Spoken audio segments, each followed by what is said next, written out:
Hello, everyone, and welcome to Writing Through Illness. For those of you watching on Facebook and YouTube, thank you so much for your patience while we work through a technical difficulty. That's what it's like in the virtual world, but we're all set now and so happy to have you guys here for this One Book, One New Orleans discussion. For those of you who don't know One Book, One New Orleans, I will give you as brief of an introduction to our organization as possible.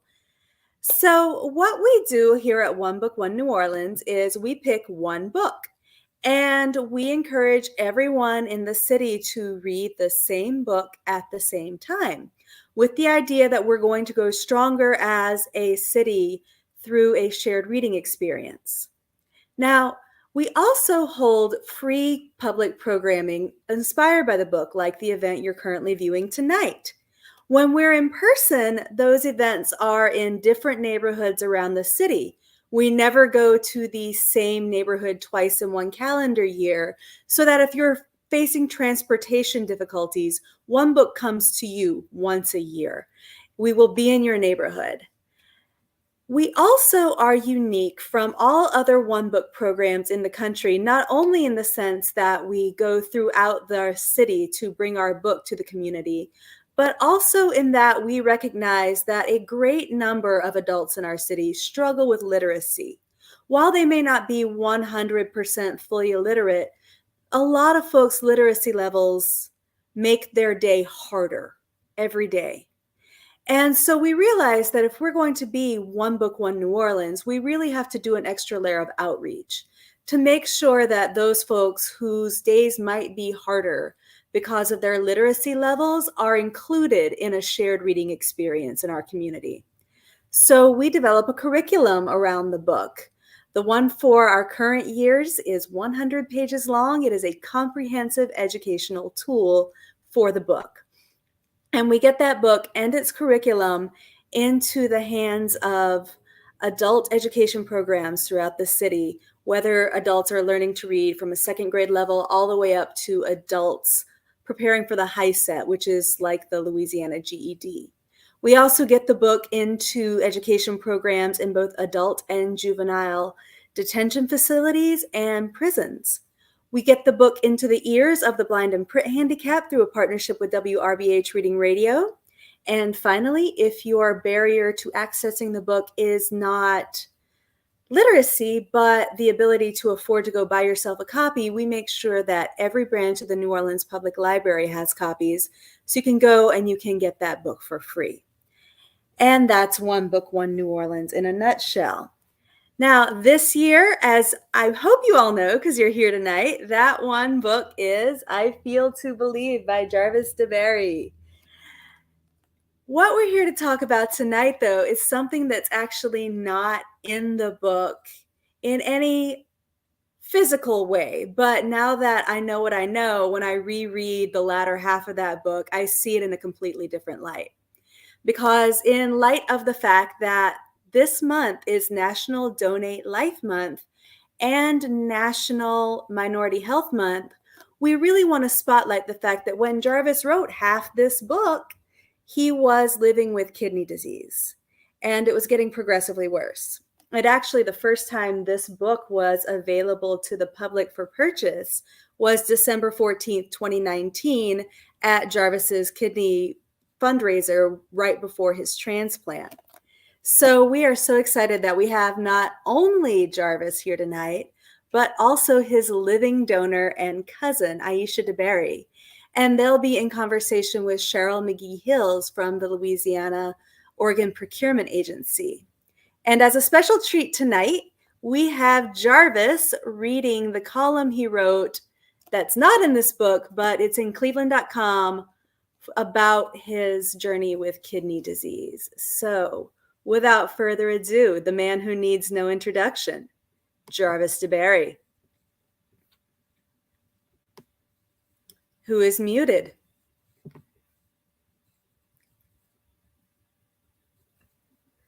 And I thought I was being so smooth.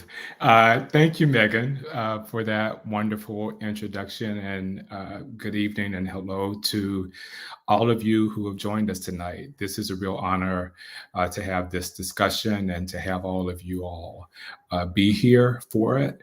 I want to give a shout out to my wife, Kelly, who is not only, was not only, and is not only a support to me, especially during the kidney disease journey, but both the book itself that we're talking about tonight and the specific program that we're in now were both her idea, and both this is the fulfillment of a vision that she had, that we dedicate one of these sessions to something that's near and dear to both of our hearts, and that is organ transplantation. So as Megan said, I wanted to begin tonight by reading the column that had me introducing this particular issue I was facing to the rest of the world that did not know it until then. So this appeared on October 17th, 2019.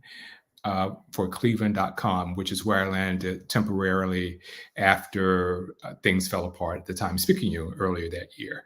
So, kidney disease has made me fear what folks will assume about me. October 17th, 2019, Cleveland.com. For most of the last 10 years, I've showed up to almost every doctor's appointment wearing a suit and a tie, or at minimum, a shirt and tie, slacks, and hard bottomed shoes.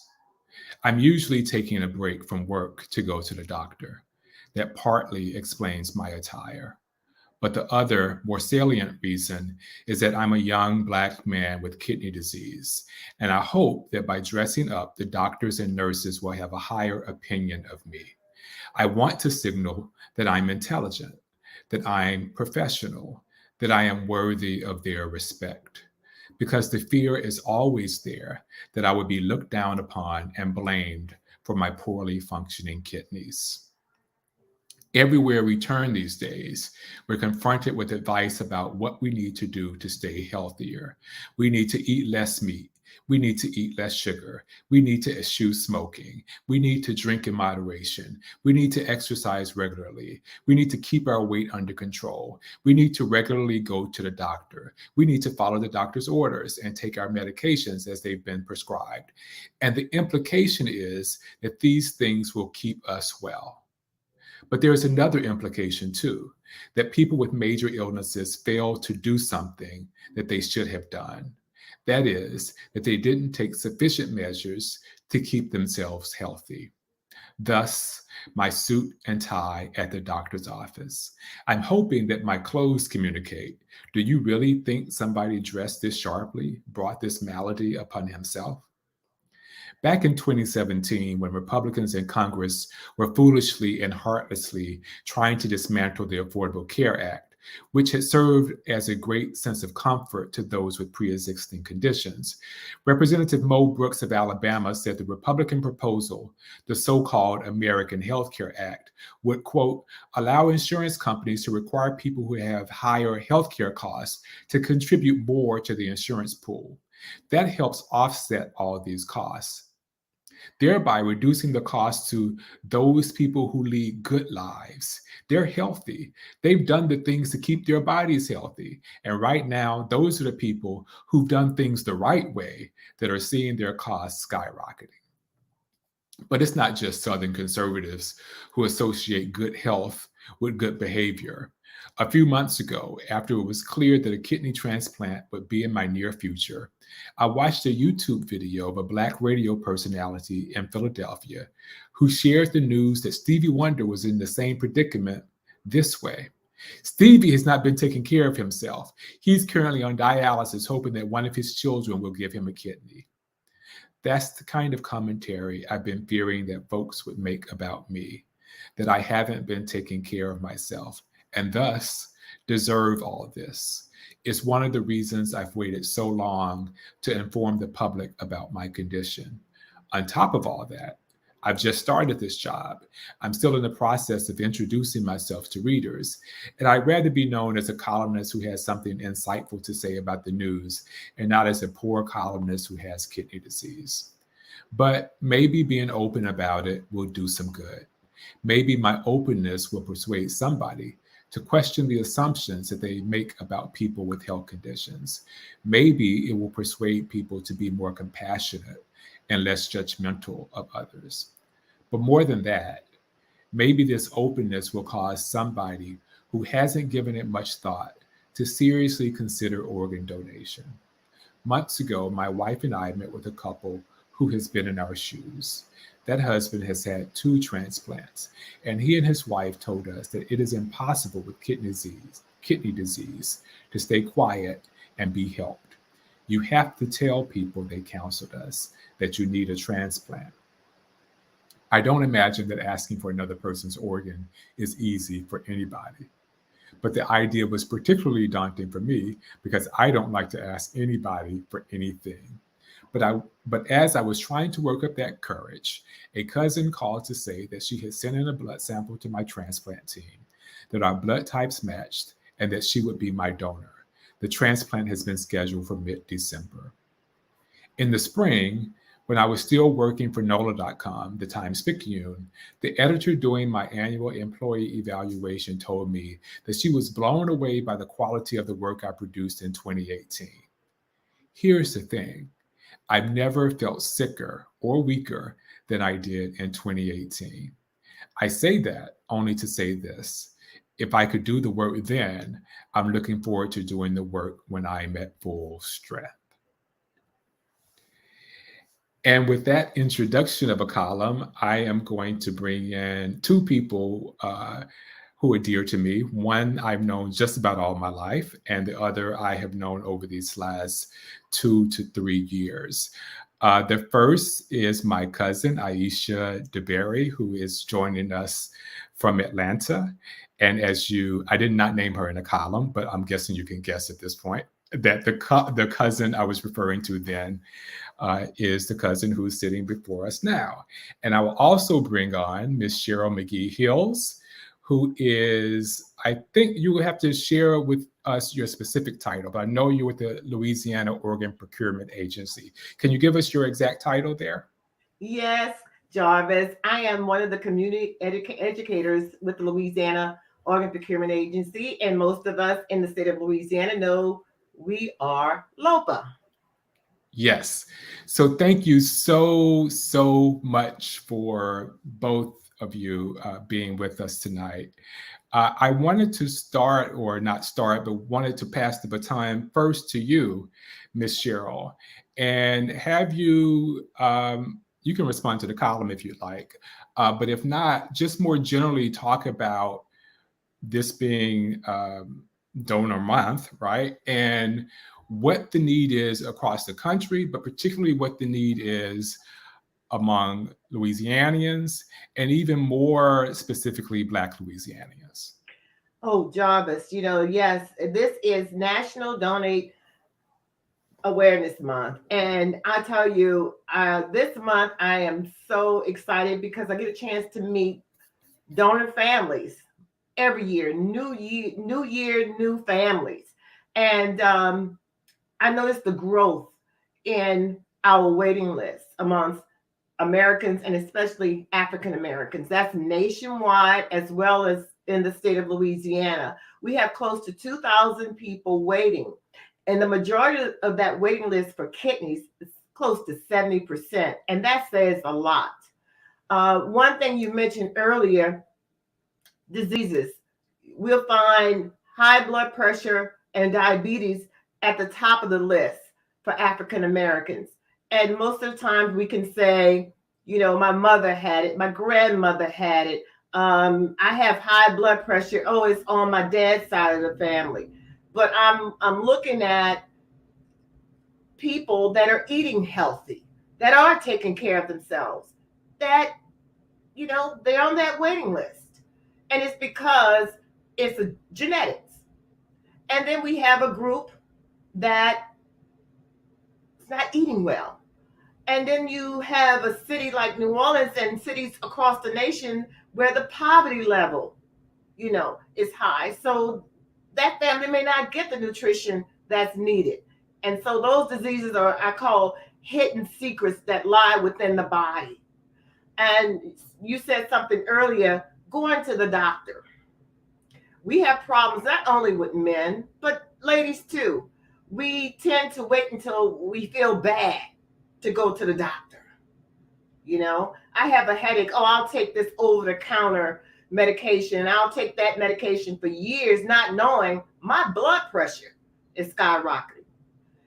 I love to eat pound cake. I love French fry. I love all that stuff. We love that at Mother's Day's coming. Do you know how many pies and cakes that's going to be on the table that Cheryl can eat, and many others? So we need to look at our community and how we can support our community and staying healthy.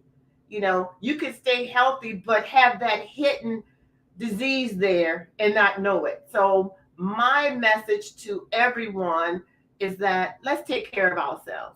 Don't be afraid to go to the doctor. I heard, and I've heard this from you before, Jarvis. You dressed up to go to the doctor. You want them to know you're a professional, that you are a black male, and you're taking care of yourself.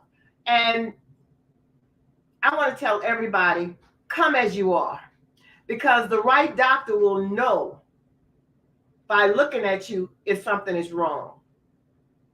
I know I can look at myself and tell if something is wrong. So the way to health is find that doctor, find that medical facility that you're comfortable with, and take charge of your life. I will say this. I will say, Miss Cheryl, and I want to just say a couple of things before I bring in Aisha. Number one, I want to give a shout out to both Clint and Cheryl Smith, or Cheryl and Clint Smith, depending on the order. They are the couple that I mentioned counseling Kelly and me, and they are in this comment stream tonight. I just want to acknowledge them and to thank them publicly for the way they have mentored us through this process. To your point, Miss Cheryl, I wrote about dressing up in the doctor's office, not to argue that people should, but to say that was that real, like, deep-seated concern that I had. And one of the things that I learned when I wrote the column and started getting feedback from people was that people across the spectrum, black, white, man, woman, young, old, seem to all have this fear of what doctors are thinking about them. And I think because we are vulnerable and we feel like there is this kind of disadvantage, the doctor knows more than we are half naked, whatever the case may be, that we are in this vulnerable position and they are in a position of power. And so I think a lot of people look to do something to signal, I have some sense of power, I have some sense of dignity, whatever the case may be. But I totally agree with you. If I don't want to suggest or even mean to suggest that you need to go through the theatrics of dressing up, but was trying to convey this sense of feeling like I didn't want to be judged. And that's something I'm still working on. I've talked to several physicians and physician groups about that, and they've noticed it in their patients as well. So it's something I think that doctors need to actively address, and doctors need to be proactive really about putting people at ease and not encouraging them to perform or to do this performative act when they ought to be able to be vulnerable and honest. And speaking of vulnerable and honest, I wanted to bring in my cousin, Aisha. And Aisha, first of all, good evening and hello, and thank you for being here. And I just wanted you to walk the public here tonight that's joined us through your process. As I said, you called me up and said, hey, I'm going to be your donor. And I don't know what happened before then. Like, what were you thinking, feeling, and why did you decide to make this step? Well, of course, thank you all for having me tonight. And I guess to kind of start off that story was, let me give a little backdrop. Jarvis and I are not that far apart in age, and our fathers actually share the same birthday, but are not twins. And so I always kind of grew up looking up to Jarvis and really doing everything that he did. And so he decided to go to the Mississippi School for Math and Science. I went, but I didn't graduate. I had to go back to my regular high school. He played an instrument. I played an instrument. He left the state of Mississippi and went to another college. I left the state of Mississippi and went to another college. So I said all that to say I saw him as an older brother. I think my father saw him as another son. And so our families were very, very close growing up.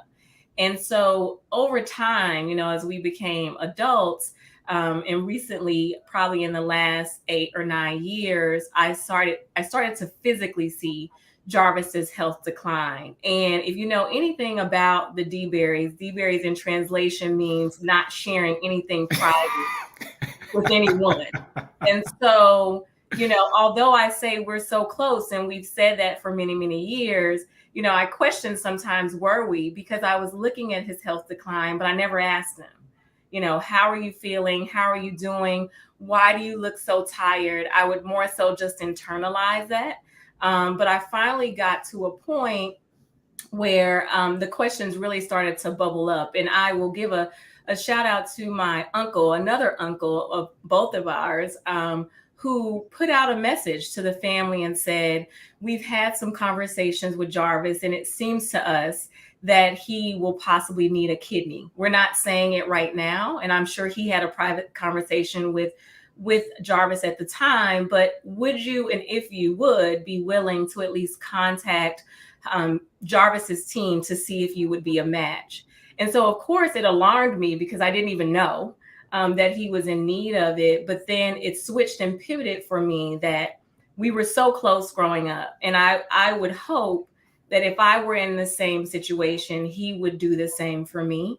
But that wasn't the only reason. I just felt as though we were family, and that's just what family does. And so just preemptively one day at work, I decided to call up his team and say, I'm willing to give a blood sample to just see if I'm a match. Not even thinking that it would happen, right? You just, sometimes you kind of do stuff, and maybe the angels that be and the ancestors that be, kind of push me forward to do it. And long story short, maybe a few weeks later, I got the call to say I was a match. And I remember being at a conference at the time in Chicago, and I tried to get to a quiet place to call him. And I said, Jarvis, just want to let you know I'm fine, I'm okay, but I'm going to be your donor. And I don't remember what you said after that process, but because I didn't have anything to say, I was rendered speechless. And we were at Disney World of all places when we actually talked. We were on, I think, fall break, and we had decided to take our daughter to Disney World. And I think you first left a message like right before we were doing all of this stuff trying to get to Orlando. I was like, oh, I used to call. I wonder what she wants. I'll get back to her. And then we actually talk, and I remember just being utterly speechless. Like I did not know what to say, and like I said, I hadn't even worked up the courage to ask anyone. So I didn't know what to say because I didn't know any of this had even been going on. But Aisha, I wanted you to also talk about what other people said to you upon hearing this, and just what the experience was like for you, because I don't think that we hear a lot from the stories of people who actually are on the donor side and not the recipient side. Absolutely. Yeah. Of course, first I let my parents know, and shout out to them for being my support post-surgery. But, I'm sure they had some angst and concern about it, but they didn't want to say anything because they kind of know the type of person I am. But many of my, friends were asking, well, what does this mean? You're just going to have one kidney. How are you going to live? I mean, why would you do that? Why would you do a surgery or have a surgery that you don't need. This doesn't make sense. Does this shorten your life? How close are you to this cousin? Is this the first, second, third cousin? It was just amazing to see so many people that were close to me, like just kind of writing me off to die, with the idea of donating the kidney. But I did my research and I talked to many of my doctor friends. Thank God that I worked at a medical school at the time, so I was able to quickly ask. But even outside of that, I probably would have been able to reach a doctor to talk through the process. And honestly, they said, listen, you can live on one kidney. You will be fine. You don't have to have both kidneys to live. I think one suggestion from a dear friend of mine just said, just keep your diet up and keep exercising and all the things you would do if you had two kidneys. I would tell you the same thing. So this is nothing new or different. The only thing that has changed, literally the only thing, is I can't have ibuprofen. I can have aspirin though. So nothing has changed for me in my life. I'll just say that. And just kind of the process, just so you know, for anyone that's thinking about donating, is you go through a fairly, it's not a long process, maybe about 30 days overall. You'll go through a stress test, all of your general tests that you would do in the year anyway. You just do it kind of all in one setting for the most part. And they just monitor you along the way, a lot of blood drawn and things of that nature. And so the prep even up to it was really not that major or evasive for me. I had to go down to New Orleans just because Jarvis lives in New Orleans, and that's where his insurance carrier is and was. And so I just want to lead you all up to those processes for those that are thinking about donating up to that point. Well, thank you so much. And can you talk about even the aftermath? And I'm sure people, because somebody considering the surgery, and we do want people to consider it, might be wondering, hey, am I going to be in bed for 6 weeks? Am I going to be able to walk normally? I mean, they have all sorts of questions about how difficult the process was.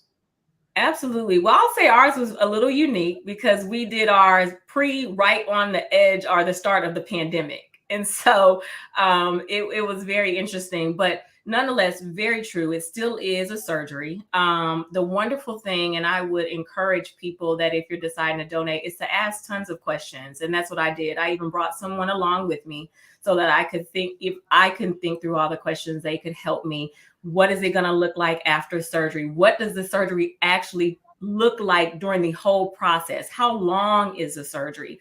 What is the likelihood that things will go wrong, right? All of those questions I was asking during that process. So of course we had the surgery. It was 4 hours long, fairly non-invasive. I have 2 small scars on the left side of my belly that will never go away, but they're it's hard to see. I can easily cover them up.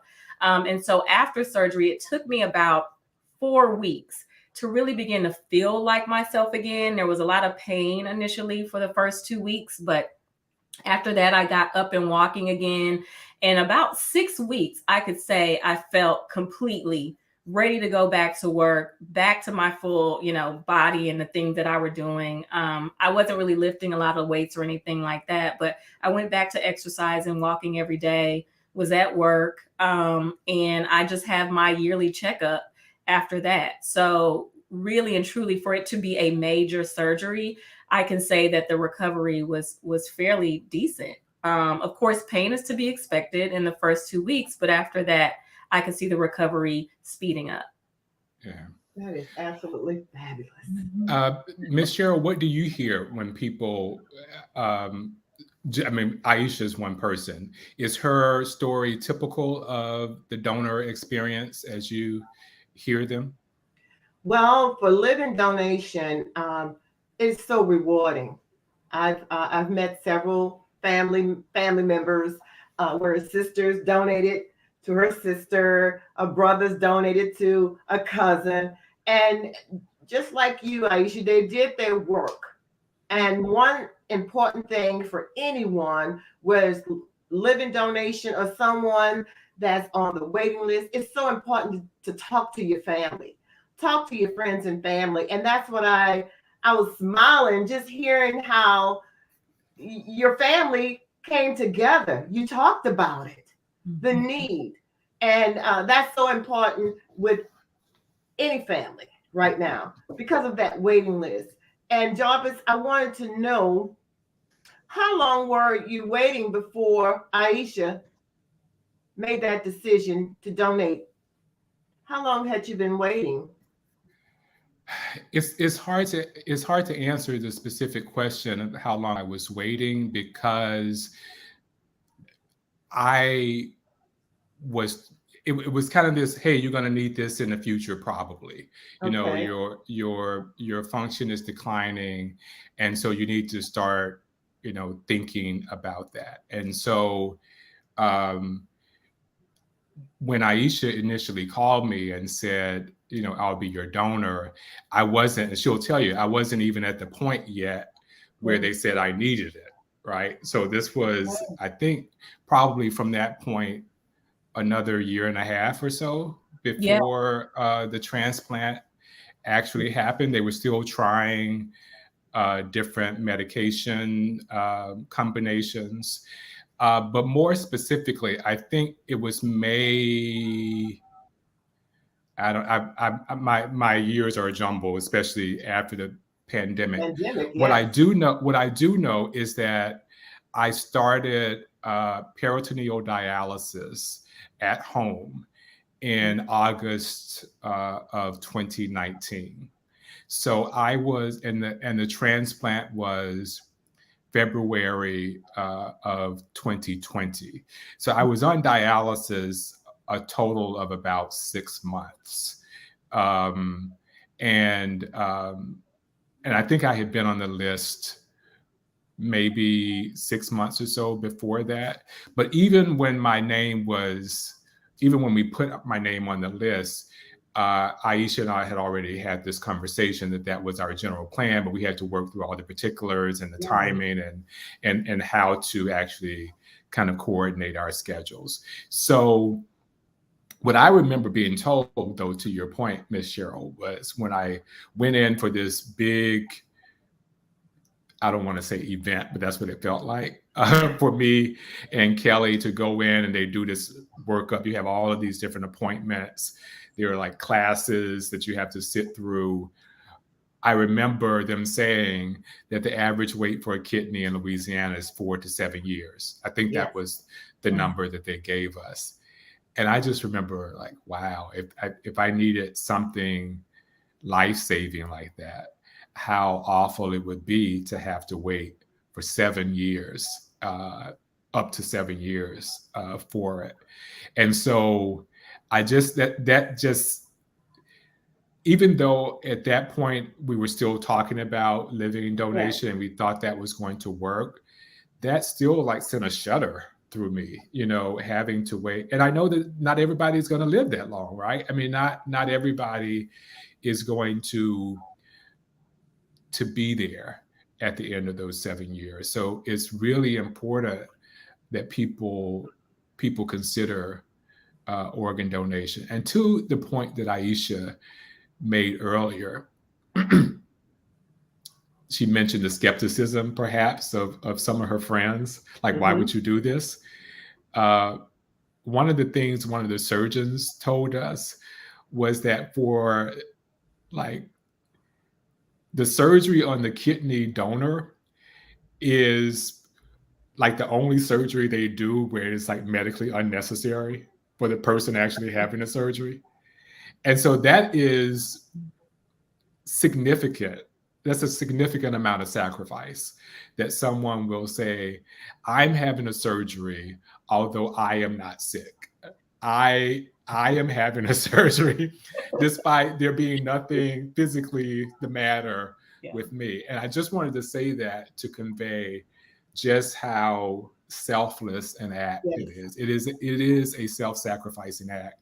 But I think Aisha and all the people that Miss Cheryl, will agree that it's a rewarding one It's a and a rewarding satisfying one. one. Yes. Yes. It's nothing like being able to see someone you love who is physically getting sicker in front of your face, and then to turn around after this moment and see them thriving and healthy. Like that is so much a gift to me, just as much as you feel the gift of me giving you the kidney. I will tell you all that I think it was the day after the surgery. So I am still in a hospital bed. And my dad is like, Jarvis, you look good. You look good. And I said, okay. And then a few hours later, he says, you look good. You look good. And he says, I look good so many times. I was like, I must have really been looking bad. Like, like I was looking a whole lot worse than I thought that I was looking. Yeah. And just about everybody that I encountered over the next, I don't know, 2, 3 months even, that was always like the first thing they said to me. Oh, you look good. And I was like, wow, I was I was really out here looking bad. And you know, if you had asked me, um, generally speaking, like what does kidney disease feel like? At that point, I would generally say it doesn't feel like anything, and that the medications were could make me feel a certain way, or whatever treatments could make me feel bad. But it wasn't until after the kidney transplant itself that I realized how tired and fatigued I had been before the transplant.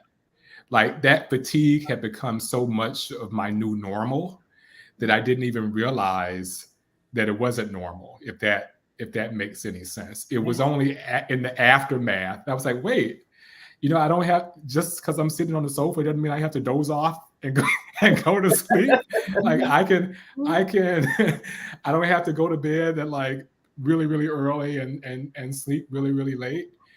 Those were like the immediate, like that was like the immediate effect. Like it was like this burst of energy that I had that I didn't think I was going to feel that way anymore. I just want to say, and I mentioned this in the column, and we're going to get to your questions if anybody out there has them in a minute. But to the point that I made in the column about um, my editor saying I had done such good work in 2018, and me saying that I never felt worse or sicker than I felt in 2018. I was at the point um, in that summer of 2018 where I would sometimes during the lunch hour, sometimes I wouldn't wait till the lunch hour. I would go out to my car, which was parked in the parking garage in downtown New Orleans, and I would lean the driver's seat of my car as far back as it would go and try to like get some sleep. I was never successful in actually sleeping. I was kind of like stretched out in like this catatonic state almost. And then maybe after 10, 15, 20 minutes, sometimes 30 minutes, I would kind of drag myself out of the car and go back to my desk and just kind of go at it again.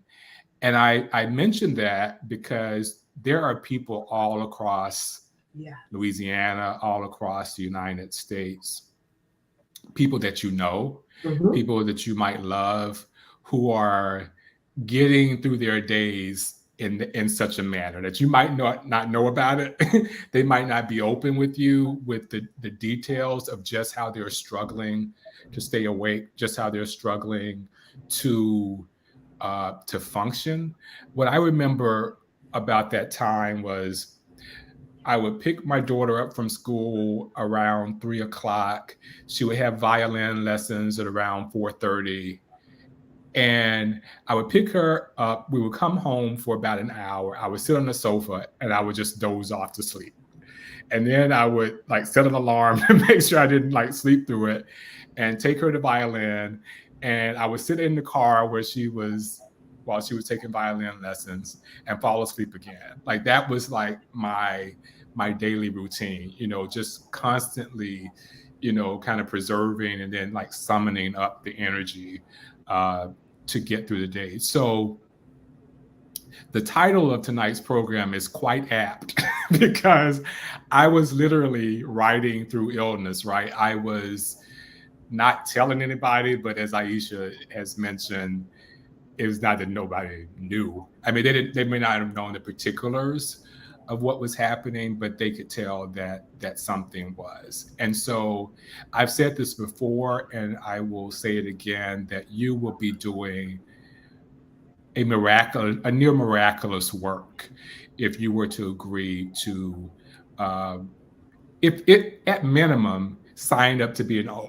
organ donor upon your death. Like even if you're not to the point where you would consider being a living donor to anybody, at minimum, I think that you should and would recommend that you uh, check the box on your driver's license and make sure that you have that designation. Uh, a, a friend that Aisha and I have in common just recently made a Facebook post about his sister who never got the kidney that she was waiting for and died, uh, but signed up to be an organ donor herself. And so her corneas were donated. And now somebody is seeing because of her generosity. And she was that generous despite needing an organ herself that she never received. So again, Ms. Cheryl and Aisha, I thank you. And I think Megan may have some questions. I'm hoping that people out there have questions and comments that they want to share. My wife, Kelly, is prompting me with the questions that I'll answer. How long had you been living with kidney disease? So, Ms. Cheryl, I will go, I'm going to try to tell the whole story as best I can. Tell it. Please tell it, because it was so many questions I wanted to ask you. And I just love that you're flowing with it. Yeah. And I'm so grateful that you're saying the need for people to sign up to become an organ donor. It's so important. It's so important to talk to your family. Yes. Do you see the conversation that Jarvis and Aisha and the family had? It is so important. Mother's Day is coming. I think it's a great day to talk about organ donation. Yeah. So please answer Kelly's question. But I thank you, Jarvis, because some of the things that I wanted to ask you, you're flowing with it. And I'm so grateful that we're going to put you up as the next poster man for organ donation, because Aisha, we're going to need you guys to share the story, because it's so important, because there is a need. Your friend, you know, that person that passed away was waiting. Do you know how many people are waiting right now? And the people that are waiting that haven't made that wait list. So I'm just grateful. I'm sitting back and I thought, oh, wait, I don't even have to ask that question. Yeah. That. Well, to that question, please. I had a series of doctor's visits when I was 22. It had nothing to do with anything major or significant. It was a cold here or some kind of minor thing there. And every time I went to the doctor, they would notice that my blood pressure was high. And eventually, they said, we need to be serious about this and treat this. And I was not at all, I don't guess anybody would be thrilled at such news or happy at such news, or maybe even accepting of such news. But I am 22, and the doctors are telling me, hey, you have high blood pressure and you need to treat this. And, but I will say this, the fact that I was willing to follow the doctor's orders and be treated for high blood pressure is established rapport, established relationships with my doctor. It meant that I was going to the doctors regularly, starting in my early 20s. So I wasn't the person who, you know, didn't go to the doctor the first time until my 40s, right? So I had been going very regularly. And because I was going regularly, every year or so, there would be a urine test, et cetera, et cetera. And so 2010, they noticed a real spike in protein, not spike, they noticed protein in my urine, like a large amount of protein in my urine that signaled the probability of kidney disease, and sent me to the nephrologist.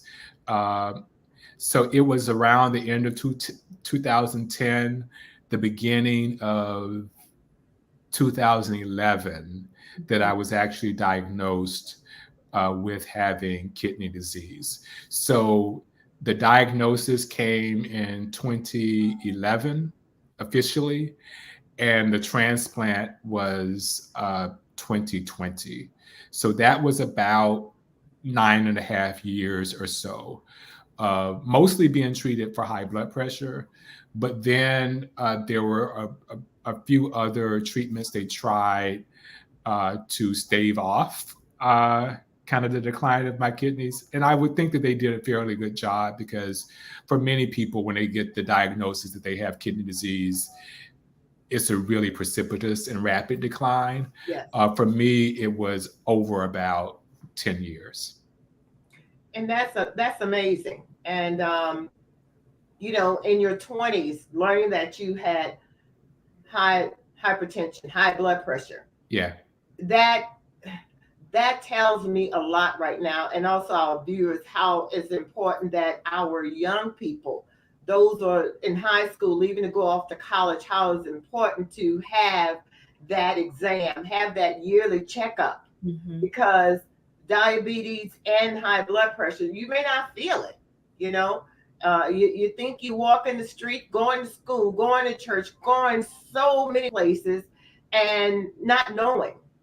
So for you to have that disease and having that transplant in that long period of time, it tells me while you were going to the doctor, something was going on in a very positive way to keep you going, even though you had that new normal of being tired. Yeah. But it was how wonderful it is to find out early and begin to take care of yourself. So that's important. Health and wellness is really attached to transplant, because I saw something, or someone posted, you know, taking care of yourself and being on that waiting list is important. You cannot be on a waiting list if your blood pressure is constantly high and you have diabetes and you hadn't taken your medicine. So it's important to follow the doctor's orders. And I'm grateful. I'm grateful. You know, I'm grateful to hear your story. I heard your story, but tonight, Elvis, I'm finding out a little bit more about you. And you're not new. You're not new. Even families probably finding out. Don't tell me that. But it's great because somebody out there needs to hear this. And, I'm just smiling because you've come out of that shell, and what you're saying is going to help so many people, Jarvis. And Aisha, you know, your generosity, that love, you know, our motto is making life happen. Yeah. You know, you made life happen, and you are making life happen by sharing this story along with Jarvis. I wanted to address a few more questions out there. I'm supposed to be asking these questions, but I'm enjoying the story. Oh, I know. I am too.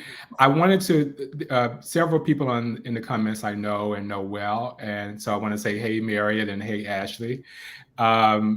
Marion says it's important to get on the list as soon as possible. My mother feared getting on the list, and when she was ready, her health had deteriorated and they wouldn't add her name. So I did not know that about your mother's story, Mariam, but I hope people out there watching this take that advice. And it's also important, I'm sure Ms. Cheryl will reiterate this point, that it's also, if you are going to need a transplant or think you might, then you need to be to the full extent of your ability, get as healthy as you possibly can, because you might not be healthy enough to even have a transplant if you are over a certain level of obesity or whatever the case may be. And so the doctors want to see and want to know if you're going to be a good candidate for the transplantation. So that might mean, losing 20, 30 pounds, or making sure that your blood pressure comes into some type of manageable range. So those are some things to consider as well, because Aisha and I had another person in our family, our cousin Kevin, uh, who died a few years back of diabetes and complications from that.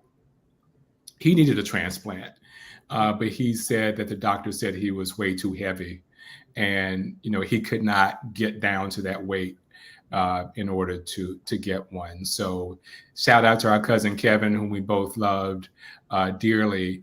But yes, to Marion's point, don't wait around. Get on the list as possible. Go to the doctors as soon. A lot of people, and it seems to me, I don't know if it's just specific to Black people or not, seem to have this fear, or if I go to the doctor, I'm going to find out something bad. Right. Well, if the thing is bad, it's going to be bad whether you find out about it or not. You're not going is not going to make anything less bad. So I would recommend that you go, be fully informed as much as you can. Ashley asked what made me decide not to share the illness with the family. I don't know. I'm just an intensely private person in a certain way, and in a certain sense, I thought I was making do. I mean, that's part of it. Like, I thought I was going through my days fine. Other people saw things that I did not, and other people saw things that I could not see. But for a long, long time, I really believed I was masking everything. Clearly, I was not. You were not. You were not. And I mean, not to interrupt you really quickly, and also on the other side of that, when I shared the part of I saw you declining, I didn't say anything, right? So I should have spoken up earlier and pushed it. It took Uncle Will to say, something's wrong. We've got to do something. We're going to keep asking him until he gives us the answer. Yeah. It's always one family member. It only takes one to stand up and say, we're going to make something happen. We're going to talk about this. And I'm so happy there's always one family member. I know for myself, when my brother was pronounced brain dead and we were asked about organ donation, it took 3.5 hours. But that one brother stood up and said, Chet said, you know what? He wanted to be an organ donor. He wanted to help somebody. Roger needed a kidney. And I could tell you something. Fear is such a dangerous animal. Yeah. It's, and yes, it's in the African American community, but it's everywhere, all communities.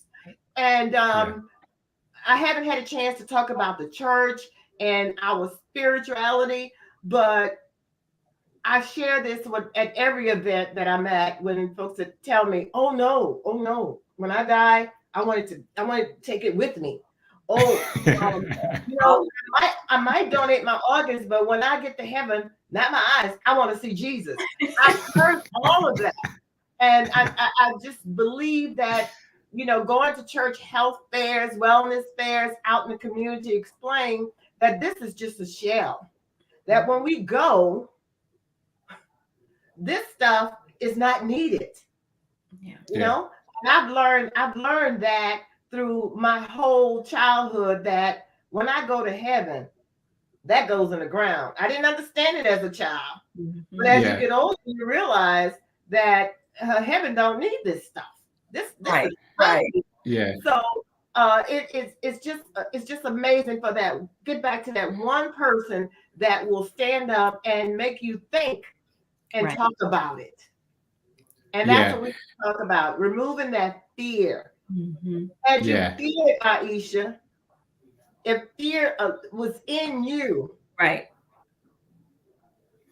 And to ask, and to the question Ashley asked, it's also the desire, at least, to present as if I have it all together. Right? It's not wanting to be vulnerable. It's not wanting to appear weak, because people make all sorts of assumptions and judgments, and and questions about you once they find out. I cannot answer Nishi Modi's question. Nobody here is a doctor, but I would recommend that you talk to a physician if that's something that you're curious about. If you can donate if you're on antidepressants. I dare not give you medical advice, but I don't know, Miss Cheryl, if you know the answer to that. Of course, I'm not a medical doctor. I was called a medical doctor at one point in my life because going to the doctor with my late husband when he was going through the process of getting on the waiting list, I had all these questions. And one thing I found out to this day, that if you want to be an organ donor, if you have high blood pressure, you can be an organ donor. If you have diabetes, you can be an organ donor. A person with HIV can be transplanted to a person with HIV. So, antidepressants, that's something I would love for you to talk to your doctor about, because Cheryl, the medical doctor, is saying, I bet you could become an organ donor. But I want you to go to your doctor and talk about it. Talk about that with your family. Matter of fact, I'm going to have an answer to that tonight. I will answer that question. I've never been asked that question about antidepressants. You will know. I'm going to post that. But Jarvis, you have a question. In the past, you've said you draw strength from the other empowered folks, past and present. Who were some figures who inspired you to share your experience with the world? This particular experience, I don't know. When people ask me sometimes what the job of the writer is, I have sometimes said I think the job of the writer is to be brave and to inspire other people to be brave. And so almost all of the writers I most deeply admire have written something that I feel like, ooh, I don't know if I could share that, or ooh, they were really open in sharing that. As it turns out,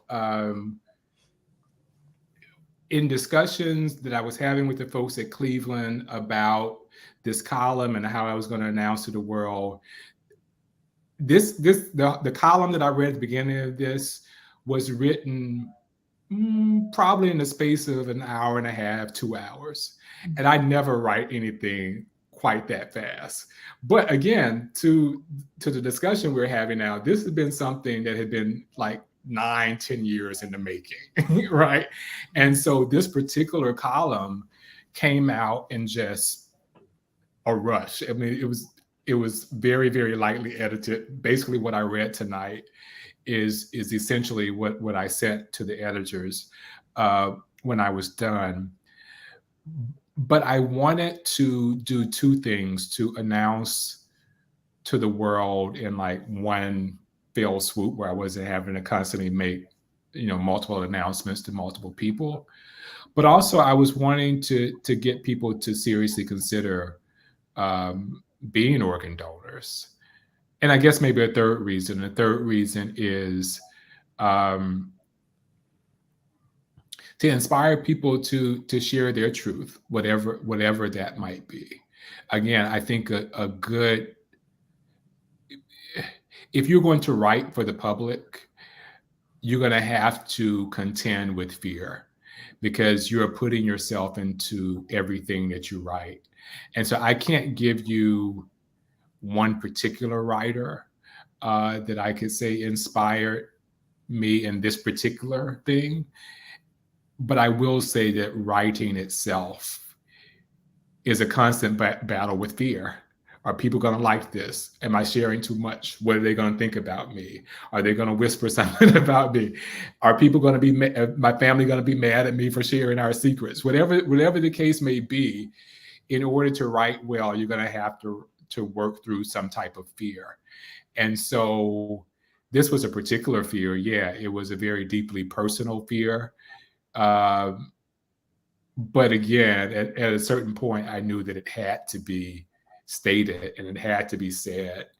And At the same time, in the job of being a columnist, one feels this obligation to share with the world more than a typical person would share things with the world.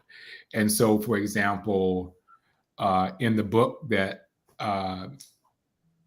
we're discussing, that is the One Book NOLA selection, I Feel to Believe, there are a couple of columns about my mother. The first one I wrote after she had passed away, because I had been gone for, I guess, 2 or 3 weeks.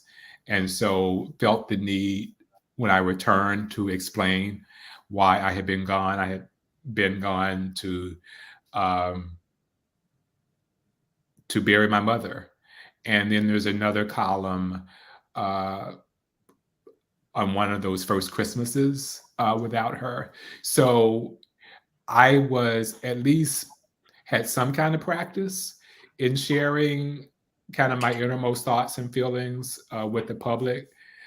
That being said, there was nothing that I would say was adequate preparation for announcing to the world, hey, this is what is going on with me. And hey, this is what is what I've been going through. And to the point that I made earlier, there was a good deal of shame that I had to work through to get to the point before the kidney transplant even happened. And that shame is partly what I'm addressing in the column. I don't know how I can make you feel what it's like to go into a nephrology department, or no, excuse me, a nephrology waiting room and always be the youngest person there. Like seeing people come in on walkers or in wheelchairs or on canes, or seeing people with like Vietnam vet on their caps, or something that signals that they're in their 70s or 80s. And here I am in my 30s or eventually 40s. That was a real emotional hurdle to get over. And not only just one time, but constantly and constantly have to get over. But I don't want anybody to take from the column this idea that I have to dress up to impress my doctors. I would hope that we can all develop the skills, even with practice, and maybe practice the skills of standing up for ourselves, no matter how we're dressed. And can I say just really briefly, the moment I realized the futility of dressing up like that, right? So where the hospital I was, it was Oxnard. I think we've mentioned that. There was a rotating fellowship of nephrologists who were just starting out in the field, and they would typically come in, go over my labs with me, tell me what they were going to recommend happen. Then they would go out, come back with the senior doctor who would explain what was really going to happen, right? So that was the process that I was in for years. There was like this rotating fellowship. And again, every appointment I am dressed, suit and tie, shirt, whatever. And this particular fellow says to me, this is probably the last time I will see you because I'm leaving to take a position at Washington University. And I say, oh, I went there. And his eyes widened in surprise. Like, you went to Washington University? And I said, wow, I've been dressing up all this time to make people have a certain impression of me. And it hadn't mattered a single bit. So it was a moment that I realized, hey, okay, let that whole performative thing go, and just be yourself and go through it. Oh, Marion's question about insurance. Insurance, the recipient's insurance, I think typically, I don't want to say in all cases, but in our particular case, and I think in just about all cases, the insurance of the recipient covers all of the medical bills for the donor. Yeah, I wanted to address that. I want to add too, because I think that's such a good question, because I think I was asked that as well quite a bit when I was donating. What is it going to look like like for me financially.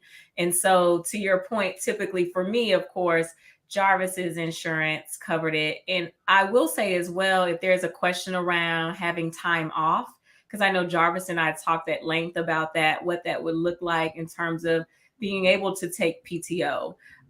Fortunately, I had enough PTO built up, but there are some companies that will let you exchange PTO or borrow PTO, or they may even grant more PTO based on what you're doing. So I did a lot of exploration outside of that. And then also Jarvis and I talked about this. I think Jarvis actually may have informed me about this, that in terms of tax benefits now, coming from the Trump administration. I was going to say that. I was shocked at like, wow, the Trump administration did something good relative to kidney donation. but it is true. You can write this off on your taxes. And I've done that for 2 years now. I think you get a 2-year window. And as long as you have a good estimate, they don't ask for any receipts or things of that nature. But anything that dealt with donating the kidney, anything that was around that, traveling, gas, and things of that nature, you can actually apply that to your taxes. Yeah. That's great news to hear. That's great news to hear. We get questions of that nature all the time. And you guys have put it out there because a lot of people wonder about who's going to pay that bill. How is it covered? And every situation is different. Matter of fact, you know, your job, your PTO. There are many jobs that will just give. You're giving, and we're going to help you give. Mm-hmm. So there's really a lot of jobs out there that is willing to make life happen for all of us.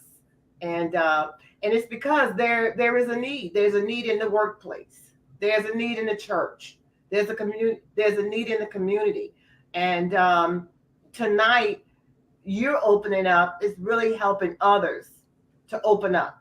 Now, you know, growing up, not only in the South, being Black, I'm gonna go back to this doctor thing. When I saw my grandparents go to the doctor, and my parents, they were dressed up. You clean yourself up before to go, you know, that. And I remember that. No one went to the doctor without she had her hat on, her dress, her purse. But, you know, back then they had gloves. They went. So it's inherited. So I know when I go to the doctor, I might not have on my Sunday best, but but you know, you clean yourself, you want to look good. Do the doctors really look at that? I don't know, but I know I feel good when I go in there. But, and yeah, like I said, Ms. Cheryl, one of the things I learned after that column was that it's a common experience. You know, that everybody wants their doctors to think highly of them, and not. And I think I often have gone into doctors fearing their judgment. And I think that was at the bottom of it all. Mm-hmm. And I will say that the most important response, or the most significant response that I got to that column, was from an emergency room physician who said, I have to confess after reading your column that I have made judgments about people that I see with chronic diseases, and that I am committing myself to not doing that anymore. And so that was a little bit of confirmation that I wasn't like completely, you know, out of it. when thinking that, you know, that it might make a difference, or it might be seen a certain way, the way that I dress. But again, at the fundamental level, and I have talked to doctors' organizations about this, and people who teach medicine about this, that it's incumbent upon the physicians themselves to work through their own biases. Right. It is not incumbent upon the patients to bring the doctors along and to make the doctors address their unconscious biases. That is work that physicians need to do. And I think there are things that doctors can proactively do. Um, like, for example, not asking like where you work or where you go to school, because all of those questions suggest economic or social status or perhaps your education level. Those are things that might people on guard and might make them worry. Are you looking down upon me if I went to a public school and you went to this particular school? Or so there. I think there are different ways of conversation that doctors can have with patients that don't leave them feeling like there's this constant need to impress them with things that don't really matter and are just external. Um, I think that we are reaching the end of our time. I will defer to Megan if she says otherwise. But I just wanted to give both Aisha and Cheryl a couple of minutes of closing thoughts if they had any. Well, for me, because I want Aisha to be last. There's so much more of her that we don't know about. And I want to hear that. But, April is coming to a close, but I am so grateful to be part of the Louisiana Organ Procurement Agency, LOPA. It's now my 20th year. October will be 21 years. And meeting so many people as yourself, Jarvis, and Aisha has really helped me do the job, the mission that I've been assigned to. Sometimes I wonder if this is going to end, and then I look at the waiting list, and I look at the people that haven't made the waiting list, and I really want the community to know there is a need, and then there's an agency to help you, whether you are on dialysis, or if you're waiting, if you had to transplant, if you're a donor family. That's what Louisiana Organ Procurement Agency is all about, making life happen for people that are in need. And I tell you, when I joined the team, I was in need. It was grief. I had lost my brother as a donor, and then years later, I lost my husband, who was one of a recipient. But then when he passed away, we donated the corneas. So it was a time for me where I didn't want to talk about it. And now that's all I do. All I do. That was your assignment. Right. Yeah, it's an assignment. And I want you to know you're on assignment, Jarvis. I know. I know, Miss Cheryl. And Aisha, you're in Georgia, but you got to come to New Orleans. You're on assignment. And people that know me, I've been called, Cheryl, you hustling again? Yes, I do drive-bys. I will put it in the mail. Drive-bys became very important during the pandemic because I was afraid people would be saying no to organ donation because it's a pandemic. And I can tell you our records during that the last 2 years has been phenomenal, because even though there's a pandemic, people were still waiting. People still had high blood pressure and diabetes. People couldn't get to church, but thank God there was virtual prayers and everything. So I just want the community and those listening, visit our website, www.lopa.org. You can give us a call, visit our website. All those numbers are there. And even though this is April, National Donor Awareness Month, it's something going on all the time. And now that we have Jarvis, he don't know what I have in store for him. We are in need of the West Bank of New Orleans. We need to get the people out. We need to get the people out of fear and give them the facts. So Jarvis, get ready for that. Yes, ma'am. I am so glad. I remember at the fundraiser, but it was so much going on. But I'm just so glad to see you again. Can you just share with us your ending with us tonight? Absolutely. This has been, I feel like Jarvis should really end it, but I just am so overjoyed to be able to speak on this. It's not something, of course, that I did to have any fame or be in front of the camera or anything. I would have done it either way, no matter what. It just so happened everybody knows Jarvis in New Orleans. So I'm getting drug along during this caravan. Come on board. But I do want to say, I work in the field of diversity, equity, and inclusion, and I recognize that so many, like you have mentioned, people of color, Black people, are just, for whatever the reasons are, fear, who's told them what about giving an organ has stopped them. But don't let that stop you. If anything else, like I did myself, said, if I were in this situation and needed a donation, who would help me? I would hope people who say they love me and they care for me and they would do anything for me and I'm the best person ever. I hope that those people would be on my list. And so I am all about, be about it if you say you're about it. I hope that we were able to, or at least I hope I was able to explain what the process was. I mean, that was 6 weeks out of my lifetime that I dedicated to see someone be able to live a lifetime. And so I just hope that that gives you inspiration today, because our community needs it. Yes. We need to give an organ. And the technology now is just so advanced. It's amazing. I mean, the fact that they were able to take a whole organ out of my life and I have 2 incisions this size is amazing to me. It's mind blowing. And so I just can't express enough to at least consider being on the list. I hope that you got something, out of just me sharing the short time with you all, the process, and how short of a moment and the minimal pain it was to be able to share experiences with Jarvis. We talk all the time now. And I'm just so thankful because I feel like it brought us closer. I mean, I guess now he has a little bit of me in him. So now he's really cool. So, that just makes our conversations great. And I love it because it's always a reminder that that short amount of time has brought us closer and will continue more memories. So I'm just thankful and grateful.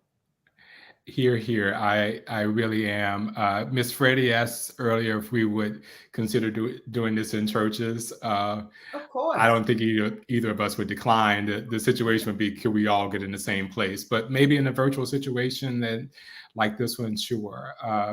Again, I just want to say that this has been not the typical One Book New Orleans gathering, but I do hope that it has been really beneficial to those of you who have watched it. And again, consider living donorship. But even if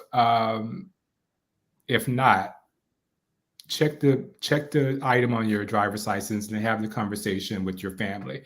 I should say this, and I want to do this specifically because Clint and Cheryl Smith are on the line. Yes.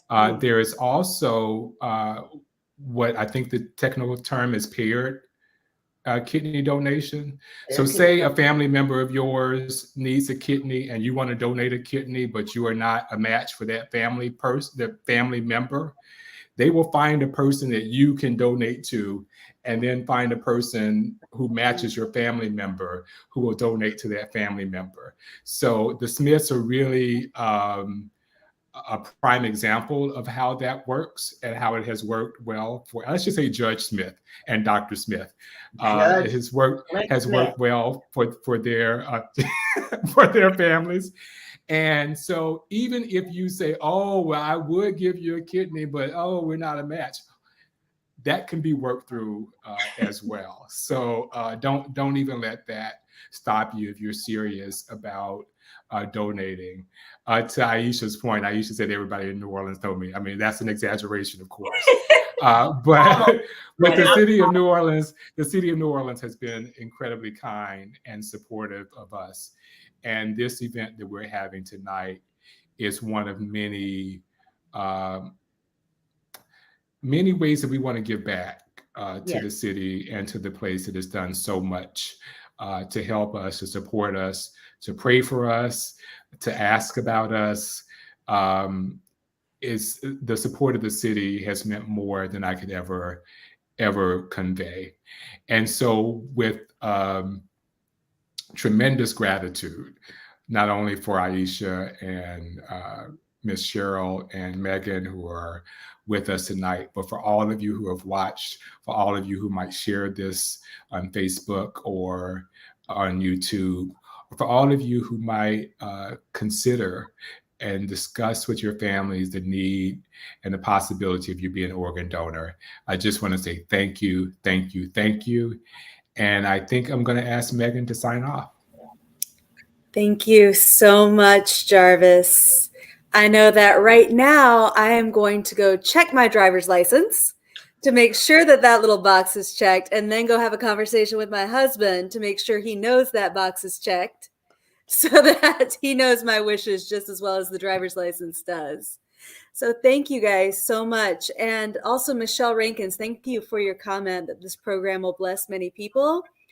I want you guys to know that this will be available on our YouTube channel for the foreseeable future. So if you just go to One Book, One New Orleans on YouTube, you can share this program with a loved one who might be on the fence or might want to learn more. It's available however you all choose to use it. So thank you, Miss Cheryl. Thank you, Megan. Thank you, Aisha. Thank you. And last but not least, the man who needs no introduction. Thank you, Jarvis.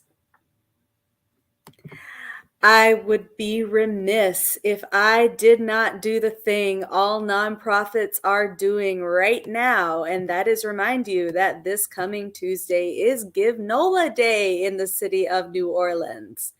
So Give NOLA Day is one day to give as one when everyone's donations come together to make a difference.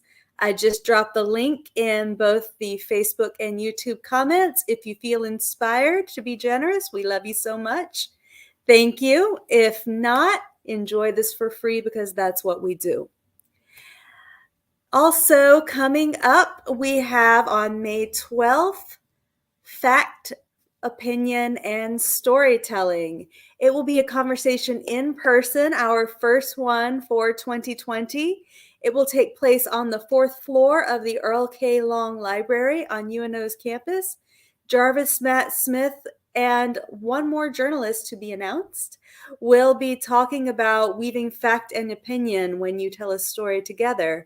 And this will be a workshop. It'll be sort of an interactive format so that people who come can really participate in some hands-on activities inspired by our 2022 selection, I Feel to Believe by Jarvis DeBerry. And if you need one book to come to your community and do some outreach, give out some copies of the book, just drop us a line at onebooknola@gmail.com, and we will be happy to come out. Thank you so much for a wonderful evening. Have a happy Jazz Fest, and we'll see you on May 12th in person. Bye.